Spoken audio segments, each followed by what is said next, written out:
ওই শোন ভাই, এ হাসান ভাই, তাহলে তোমাকে তো কবে থেকে মনে ডাকছি, আসো চাটা খাও। চাকো, তুমি তো ভাই দেখো ফোন করলে, আমি তো দেখো এত ব্যস্ত, কি বলবো না, আমি ওই জন্য। আরে আমিও ব্যস্ত লোক, তুমিও ব্যস্ত লোক, তার মধ্যে আসতে হবে। আমাকে কোনটা দিচ্ছ? দাও তুমি এটা দাও। ঠিক আছে। অবশ্য ভালো তো হাসান ভাই। ও চা থাকলে সেরা বানিয়ে দেবে ভাই। আরে চা বানিয়ে তো সব কিছু করেছি ভাই। এইটা কি আছে? তুমি তো সুন্দর সুন্দর দোকান করে দিয়েছে, একদম যা মালটা লাগিয়েছে একদম।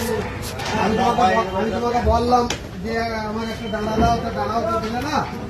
যাই হোক, এই তো ডাঁড়া, কত ডাঁড়া নেবে? আরে ভাই একবার সমাজ ভাই দোকানটা করে দেখো নি, পরে আবার তো লড়ি লড়ি মাল লাগিয়ে দিয়েছি। দেখো কি বলে হুইল বলে এইদিকে এসো, এইদিকে এসো, ওইখান থেকে হবে না, ডাঁড়া দেখো না, এই দেখো। আরে হুইল দেখো, আরে দুনিয়ার মাল তো একদম এত মাল তো লাগিয়ে দিয়েছো রে ভাই, কি বলবো, একদম অসাধারণ। আরে এই ডাব্বাগুলো দিকে আছে গো ভাই, সব বনছি বনছি, তো বলছে যে 5 লাখ টাকা বনছি তুলেছি খালি। তো যাই হোক, এই তো মানে আমার বাইরে বাইরে বাইরে গেল না, দেখো নতুন ঢুকলো হুইলটা 5 বছরের জন্য। যারা যারা ফেলতে ভালোবাসো, হুইল ফেলতে ভালোবাসো, আমি একটাই বলবো, সামন্ত ভাইয়ের দোকানে আসবে। এই সামন্ত ভাই, তোমার নাম্বারটাকে বলো তো ফোনে।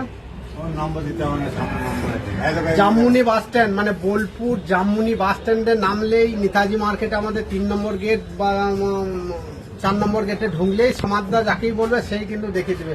তো যাই হোক, আপনারা আসবেন এখানে সস্তার মধ্যে, মানে একদম চিপ রেটের মধ্যে আপনি মাল আমাদের ভালো পেয়ে মেশিন পাবে 200 টাকায় মাত্র। এই যে 200 টাকা। মেশিন, কি মেশিন গো? এই মাছ তোলা। ও মেশিন বললে তো আবার অন্যরকম মেশিন বুঝা যাবো। চায়না মাল এলো। আরে দেখো এই দেখো, ও 180 টাকায়। 180 টাকা। হ্যাঁ। দেখো বন্ধু, হ্যালো গাইস, আপনারা দেখতে পাচ্ছেন 200 কত বলে 180। 180 টাকার মধ্যে একদম হচ্ছে হুইলের ডান্ডি। আমি দেখলাম, খুব ভালো লাগলো। আপনারা আসবেন, আপনাদের প্রয়োজন হলে আপনারা নেবেন। এই সামাদ ভাই আমার বন্ধু, খুব কাছের, আপনাদেরও কাছের। আর এই তো সামাদার তো ব্যবহারে তো তুলনা নাই। আপনারা আসবেন, নেবেন। যাই হোক, একবার ওইদিকে ঘুরে একবার দেখা রাখবেন।